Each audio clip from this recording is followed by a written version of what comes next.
Bonjour!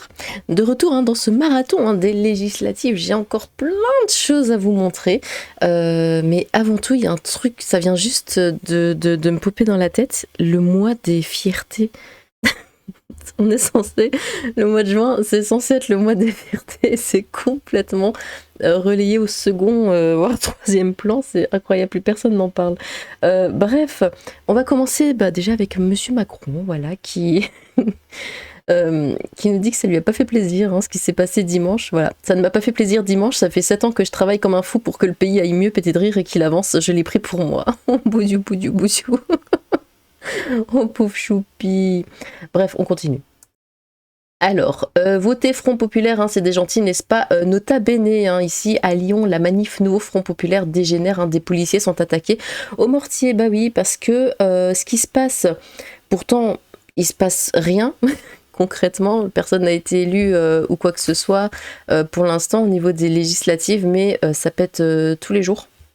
Voilà, ce sont des manifestations anti-RN, anti-droite qui bousillent les villes tous les soirs. Mais bon, Nota Bene et autres ont dit c'était les gens de droite qui sont violents et tout, et pas à la gauche. Du coup, voilà. On continue. Ici, nous avons Jean Messia, il y a 80 ans. Les collabos écrivaient leur tract en allemand. Aujourd'hui, ils l'écrivent en arabe. Résistance, quel cauchemar. Un nouveau front populaire contre l'extrême droite, c'est en effet écrit en arabe. Voilà ce que va devenir la France. Non, c'est vraiment terrifiant. D'écrire des tracts dans un pays, dans la langue non officielle, qui n'est pas officielle, et qui... Pitié, s'il vous plaît, ne sera jamais officiel. C'est terrifiant. Enfin, je sais pas, c'est la France. Ce sont les législatives en France. Ce sont des votes en France par des Français. Pourquoi tu écris tes tracts en arabe? Pourquoi? Évidemment, on connaît la réponse. Mais voilà, question rhétorique. Ici, Jean-Luc Mélenchon, qu'est-ce qu'il nous dit? Ah oui, alors attention. Ça va être un peu long. En quelques jours, nous sommes répartis les circonscriptions et avons écrit un programme de rupture pour gouverner. Nous avons déjoué le coup tordu de Monsieur Macron. Nous avons jeté les rancunes à la rivière. Alors on va voir que c'est pas du tout le cas. Notre stratégie principale, réaliser l'unité du peuple. Alors déjà, essayer de réaliser l'unité au sein du Front Populaire, ce serait pas mal. C'est le bordel au sein du Front Populaire, comme vous le savez. Ce sont plusieurs partis qui se sont alliés pour créer le Front Populaire, sauf que, forcément, plusieurs partis, avec plusieurs chefs de partis, qui veulent tous le beurre, l'argent du beurre, le cul de la crémière. Enfin bon, vous voyez un petit peu le genre. Ils se voient tous Premier ministre. Voilà. Jean-Luc Mélenchon en premier, mais d'autres également, et certains se voyaient tout avoir. Finalement, ils n'ont strictement rien, ils sont même rejetés du Front Populaire. Et ça crée des drames. Oh, on adore, on adore. Par exemple, ici, législative, Autain accepterait de devenir Premier ministre. Mais oui, mais Jean-Luc Mélenchon aussi a dit qu'il se verrait bien Premier ministre en cas de victoire de la gauche. Donc j'avais dit, ils veulent tous devenir Premier ministre à gauche, il va y avoir une battle royale s'ils passent. Et en effet, ça a déjà commencé. De nouveau, Clémentine Autain, une purge parce qu'elle s'est juste faite complètement jetée de l'Alliance. Les députés ES insoumis sortants, mes amis ES, Alexis Corbière, Andric Davy, Raquel Guérido, Frédéric Mathieu, Simon Né député, apprennent ce soir, elle fait pas partie du truc, apprennent ce soir, sans même un coup de fil, qu'ils ne sont pas investis par LFI pour défendre les couleurs du nouveau Front Populaire le 9 juin. Toi, de toute façon, tu vas pas faire long feu si tu aspires à être Premier ministre, parce que c'est la place de Méluche. À la France insoumise, il vaut mieux avoir été condamné pour violence conjugale, n'est-ce pas Adrien, que d'avoir défendu la démocratie, manifesté contre l'antisémitisme, lol, après le 7 octobre et plaidé pour l'union des gauches et des écologistes. L'extrême droite est aux portes du pouvoir, un rassemblement inédit vient d'être constitué à gauche et LFI décide de fracturer notre mouvement et d'affaiblir le rassemblement. J'appelle à la responsabilité de la direction de la France Insoumise et de Jean-Luc Mélenchon qui appelait cette semaine à jeter les rancœurs à la rivière. J'appelle à ne pas créer du dégoût de la politique. J'appelle au soutien du peuple de gauche et écologiste, attaché au pluralisme et à des méthodes dignes du XXIe siècle. Il nous reste peu de temps. Ne donnons pas les clés du pays à Bardella. Oh si, hein. Mettons toute notre énergie à créer les conditions de la victoire. Eh bien, c'est mal barré. Du coup, ils se sont tous un petit peu exprimés. Honte sur toi, Jean-Luc Mélenchon. Je découvre à l'instant que LFI a décidé de ne pas m'accorder l'investiture. Coup de gueule de Raquel Garrido, qui s'est fait piquer sa circonscription par un candidat franco-gambien. Ah bah oui, hein. Ah bah c'est comme ça que ça se passe. Je découvre à l'instant, tu es trop blanche Raquel, tu es trop blanche. Je découvre à l'instant que LFI a décidé de ne pas m'accorder l'investiture. Hein. On me fait payer le crime. Bon, après je dis tu es trop blanche, mais je vous montre après si j'y pense la photo de ce front populaire. Il n'y a strictement aucun noir ou arabe ou quoi. Enfin si, je crois qu'il y en a un, mais il est planqué derrière la fenêtre. Bon. C'est fort regrettable au moment précis où, avec le nouveau front populaire, hein, nous incarnons un nouveau projet démocratique pour le pays. Hier, une salle de 300 citoyens m'a accordé sa confiance. Il et elle seront déçus forcément hein, par ces méthodes qui dégoûtent. Dégoûter les habitants des banlieues, c'est le contraire de ma philosophie. Quoi ? Dégoûter les habitants des banlieues ? Ok. Viser la lune, ça me fait pas peur. Sérieusement. Viser la lune.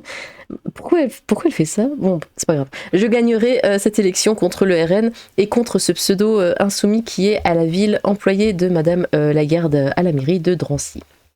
Honte sur toi, JLM. C'est du sabotage, mais je ferai mieux, nous ferons mieux. Ah, ils sont pas contents, hein.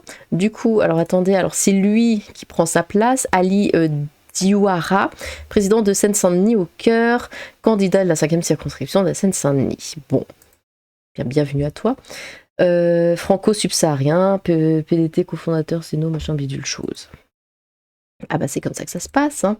Alerte info, tension au sein du nouveau Front populaire, hein, ça continue. Je ne vous ai demandé aucune investiture, aucune autorisation. Je ne suis pas passé sous les fourches codines de votre bêtise, votre sectarisme. Vous préférez un homme qui frappe sa femme, auteur de violence conjugale à des camarades qui ont l'impudence d'avoir un désaccord avec le grand chef. Ah mais c'est comme ça que ça se passe avec Méluche. Hein.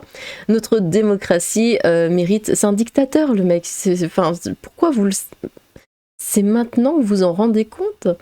Notre démocratie mérite mieux que vous, a lancé François Ruffin, hein, après avoir appris qu'il était candidat du nouveau Front populaire dans la première circonscription de la Somme et qu'Adrien Quatennens s'était investi candidat de LFI pour les législatives 2024. On a Alice Cordier, du coup, qui réagit à Adrien Quatennens. Hein. Je ne m'attendais à rien du Front populaire, ce n'est pas mon bord politique et tout le monde le sait. En revanche, qu'il décide d'investir en candidat un homme qui m'a menacé de mort, qui a menacé Mila, qui est connu pour violence et qui dirige un groupuscule violent, j'avoue que ça me sidère. Oui, pour un groupe qui se dit être féministe, qui comporte des femmes féministes qui disent porter le combat de la sécurité des femmes, mais qui investissent des Raphaël Arnaud ou des Adrien Quatennens. Ah, oui, Raphaël Arnaud, on va en parler aussi.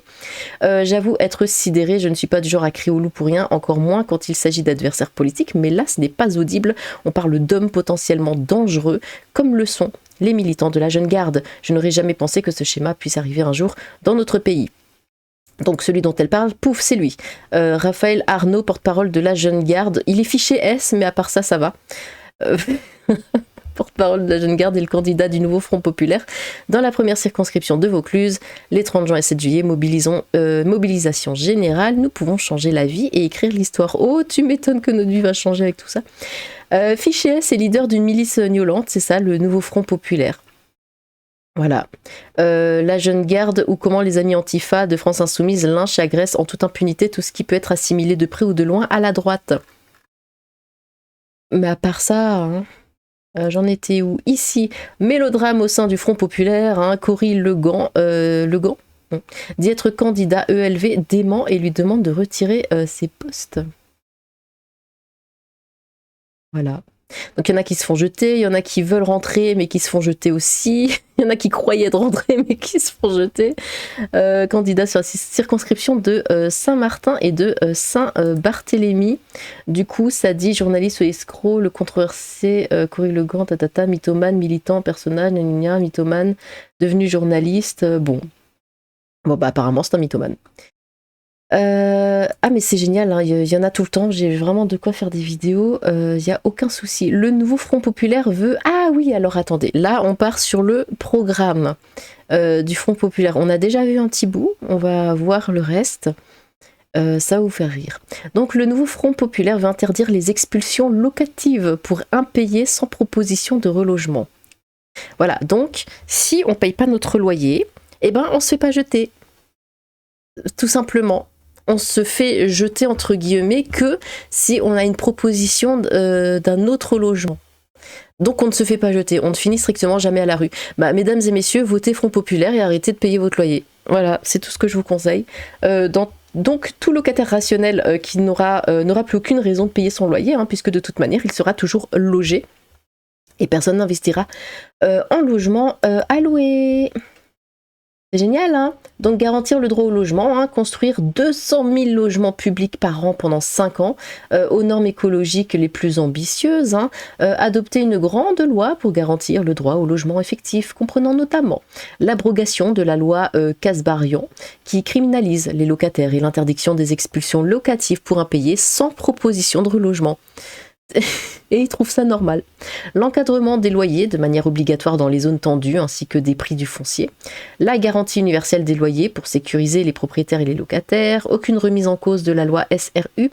Et l'aggravation des sanctions contre les communes hors la loi. L'ouverture du prêt à taux zéro à tous les ménages primo-accédants sans distinction géographique ou entre neufs ou anciens. Bon, en tout cas, c'est la première qui fait jaser. Bien évidemment, interdire les expulsions sans relogement, mais bah non, plus personne ne paierait son loyer. Ce qui serait normal. Ici, paf, le programme du Front Populaire en matière d'immigration, allons-y. Donc, garantir un accueil digne, hein, abroger les lois asile et immigration de Macron, parce que pourquoi pas. Mettre en place une agence de sauvetage en mer et sur terre dans l'attente de sa création au niveau européen et en appui de l'agence de l'Union européenne pour l'asile. Assurer un accompagnement social et une autorisation de travailler pour les demandeurs d'asile, faciliter l'accès au visa, hein, régulariser les travailleurs, étudiants, parents d'enfants scolarisés et instituer la carte de séjour de 10 ans comme titre de séjour de référence, créer un statut de déplacé climatique, ouais, ça va être la nouvelle excuse. Bah maintenant ils peuvent plus dire, hein, ouais mais il fuit la guerre, mais il y a la guerre au Maroc. Donc maintenant ça va être des déplacés climatiques. Ouais mais vous savez il fait chaud en Afrique, c'est compliqué hein, qui viennent ici. Améliorer les conditions d'accueil des exilés à Mayotte et supprimer les conditions empêchant le déplacement entre Mayotte et le reste du territoire. Créer des voies légales et sécurisées d'immigration. Réviser le pacte asile-immigration européen pour un accueil digne des migrants. Mettre fin aux mesures dérogatoires sur l'étude de la demande d'asile. Oui. Renforcer les politiques de co-développement au service des populations, garantir l'accès à l'aide médicale d'État, garantir le droit du sol intégral pour les enfants nés en France et faciliter l'obtention de la nationalité française. Ça fait rêver. Et ici, mettre fin aux mesures dérogatoires, je l'ai lu. Oui, c'est bon. On continue. Également, cantine, périscolaire, transport, fourniture. Hein, le nouveau Front Populaire promet d'aller vers une vraie gratuité de l'école. Donc j'avais dit, hein, donc leur programme c'est d'accueillir le monde entier sans condition et de faire tout gratuit pour tout le monde. Ça va être fun. Alors à côté de ça, bah, combien que ça coûte? Alors, j'ai vu des gauchistes. Je sais, c'est des gauchistes, mais c'est pas grave. J'ai vu des gauchistes du coup dire oui, le budget pour tout ça, on a calculé, c'est totalement réaliste, c'est la droite qui fait justement des choses complètement aberrantes qui ne seront pas finançables, mais ce que la gauche propose, c'est totalement réaliste, on peut le faire, tout ça. C'est la droite qui fait des choses qui coûtent trop cher. Alors, il se trouve que le programme du Front Populaire vient d'être chiffré à, accrochez-vous, 286,8 milliards d'euros, soit une explosion de plus de 100% du budget de l'État. Je vous laisse savourer. Bref. Bon, alors dans cet article, hein, c'est ici, hein, il a mis la source, ça vient de Bercy, hein, c'est Bercy qui a donné les chiffres. Donc dans cet article, ils disent que... Bah attendez, je vous montre. Hop. Ils disent que ils vont... Tac, tac, tac. Alors, faut qu'ils en parlent, hein, ça n'a pas encore été réglé. Cette histoire, ils vont en parler entre eux. Ici, publié dans la foulée, un communiqué de Bercy épingle un coût global, hein, de 286 milliards d'euros. Hein. De son côté, Manuel Bompard promet des éléments de chiffrage dans les prochains jours. Un stratège communiste nous avoue que les questions fiscales ont occupé une large part des négociations. Tu m'étonnes. Mais ça veut dire que là, ils promettent des choses. Bon, vous allez me dire, c'est la politique, hein, c'est toujours comme ça, mais ils promettent les choses, les gens deviennent dingues, ils sont là, ouais, regardez, ils vont faire ça, ils vont faire ça. Ils promettent des choses, mais non, jamais de la vie, ils ne pourront le financer. C'est de la poudre aux yeux. Ils disent aussi régulièrement, je le vois passer, ouais, si on est élu le lendemain, enfin tout de suite, instantanément, ça va être comme ceci, comme cela, mais ils sont déjà en train de s'arracher la gueule pour savoir qui sera Premier ministre. Le lendemain, même s'il gagne, ça va imploser. C'est pas possible, c'est pas viable. Et ils se détestent tous entre eux. Ça n'ira jamais. Si nous arrivons au pouvoir, il y aura nécessairement des débats sur ça. Ouais, mais il faut le faire avant peut-être. Là, ils promettent des choses dingues, la gratuité pour tous, accueillir le monde entier. Enfin bon, mais ils n'ont pas encore débattu sur le fait, savoir s'ils peuvent le faire ou pas. D'une formation à l'autre, les curseurs sont assez différents sur les questions économiques et sociales, hein, glisse-t-il. Il évoque, à titre d'exemple, la tentation communiste d'une nationalisation des principales banques françaises, une idée qui fait sursauter les plus modérés au sein de l'Alliance. Il n'y a rien qui va. Là, je vois des gens qui disent ouais, ils proposent les serviettes hygiéniques, tout ça gratuitement, donc votez LFI, enfin votez Front Populaire. Non. Un pacte pour le pouvoir d'achat prévoit également de monter le SMIC à 2000 euros brut, hein, soit 1600 net. D'ailleurs, à chaque fois, je vois 1400, 1500, 1600, enfin, ça n'arrête pas de monter. Contre 1766 euros brut actuellement, c'est-à-dire un peu moins de 1400 euros. Mais ça aussi, les gens disent ouais, c'est trop bien, on aura plus d'argent. Mais réfléchissez 2 secondes. Alors, je sais, pour un gauchiste, mais admettons, vous êtes patron. Vous augmentez le SMIC, enfin, on vous oblige plutôt à augmenter le SMIC, à payer vos salariés 200 balles de plus. Qu'est-ce que vous faites? Voilà, vous êtes patron, je sais pas, d'une grande distrie ou enfin d'un magasin ou genre ça. Vous vendez des choses, vous avez plus de frais, forcément, vu que vous devez augmenter vos employés. Donc qu'est-ce que vous faites? Vous augmentez votre marge. Voilà, vous augmentez le coût des produits, ou le coût du service, produit ou service, peu importe ce que vous vendez. Qui c'est qui paye? Les clients, qui doivent du coup payer plus cher. Alors certes, leur salaire est augmenté, mais ils doivent payer plus cher. Enfin, tout va se rééquilibrer de toute façon. Donc ça va changer strictement rien. C'est tout. Bon. Les salaires seront indexés sur l'inflation et le point d'indice des fonctionnaires augmenté de 10 points. Les gauches entendent également rendre l'école publique vraiment gratuite, parce qu'elle ne l'est pas apparemment, avec la prise en charge des frais de cantine, de transport et de fourniture scolaire. Ouais, il y a tout, c'est gratuit. La droite, elle est méchante parce qu'elle elle veut de l'argent pour faire des choses et tout, parce que les services, ils sont pas gratuits, parce que les gens ne travaillent pas pour rien, du coup. C'est incroyable. L'Alliance s'engage à faire voter dès cet été une loi de programmation énergie-climat, hein, qui devra définir le mix énergétique de la France. Non mais c'est pas la France qui détruit le climat dans le monde, arrêtez donc avec ça. Pour rappel, au sein du bloc de gauche, seuls les communistes sont favorables au plein développement de la filière nucléaire. Bon. Oui, mais Poutou, il a dit... il veut plus de nucléaire aussi. Sur le volet institutionnel, il est question d'abroger le 49.3 et d'instaurer la proportionnelle aux... Oh, vous allez vite le remettre aux élections afin d'en finir avec la monarchie présidentielle dans la pratique des institutions.